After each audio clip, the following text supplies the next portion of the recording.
فرق یہ ہوتا ہے کہ ایک تو اسلامی سوسائٹی ہم کہیں گے ہی اس کو کہ جہاں اسلام ایک نظام کے طور پر موجود، کس کے طور پر موجود ہو؟ نظام کے طور پر موجود ہو، ایک سسٹم کے طور پر موجود ہو، محض ریچولز کا نام نہ ہو، چند عبادات کا نام نہ ہو، چند رسومات کا نام نہ ہو، اخلاقی دائرے میں چند واعظ اور نصیحت کرنے والی چیزوں کا نام نہ ہو، بلکہ ایک سسٹم ہو جس کو اتھارٹی حاصل ہو، جو اپنے آپ کو منواتا ہو، جو فیصلے کرے اور امپلیمنٹ کرنے کی طاقت رکھتا ہو، اسلام اسے کہتے ہیں۔ اگر یہ طاقت حاصل نہیں ہے تو اسلام مکمل نہیں ہے، اس کی بہت جزوی چیزوں کو ہم اسلام سمجھنے لگتے ہیں۔ تو اسلام ایک وے آف لائف بھی ہے، ضابطہ حیات بھی ہے، اور ضابطہ حیات کا مطلب ایک نظام ہے۔ اور اس اسلامی ریاست کا تصور انسانوں کی فلاح ہوتا ہے، دنیاوی اور اخروی، صرف دنیاوی فلاح بھی نہیں، آخرت کی فلاح بھی، کہ یہ دنیا بھی ٹھیک ہو اور اس کے بعد کی دنیا بھی ٹھیک ہو، اور انسانوں کی تعمیر کرے وہ۔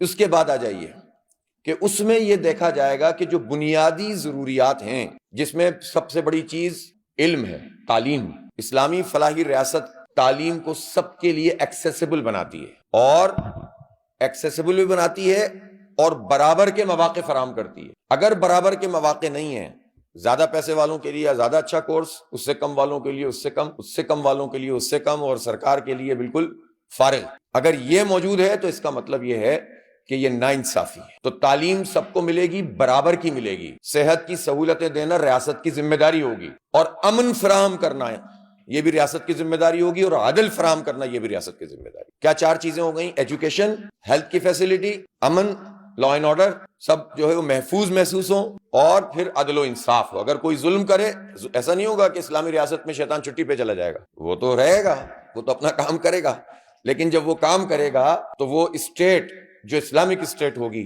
وہ اس شیطان یا شیطانی اعلی کار کو میرٹ کی بنیاد کے اوپر پکڑے گی بھی اور سزا بھی دے گی۔ ایک کو سزا دے گی، 1000 لوگوں کو کان ہو جائیں گے۔ جو لوگ سزاؤں سے ڈراتے ہیں نا، وہ در حقیقت اس کے فلسفے کو نہیں سمجھتے۔